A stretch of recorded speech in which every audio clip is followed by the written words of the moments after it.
এই কাজটা করতে গিয়ে আপনার কাছে কি মনে হয় যে এই পেশাটাতে কোন কোয়ালিটির বা তার এডুকেশন কোয়ালিফিকেশন কেমন হলে এই লেভেলের লোকজন এখানে ভালো করার পসিবিলিটিটা বেশি?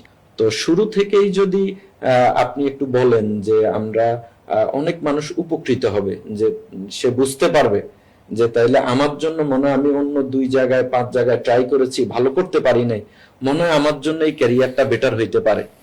দেশে মোট বেকারের সংখ্যা হচ্ছে প্রায় 63 লাখ। এর মধ্যে 63 লাখ। 63 লাখ, যার মধ্যে 87% হচ্ছে শিক্ষিত বেকার। আল্লাহ। এর মানে প্রায় 54,17,000 ব্যক্তি শিক্ষিত বেকার বর্তমানে বাংলাদেশে রয়েছে। জি।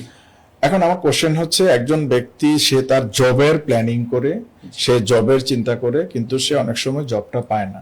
জি।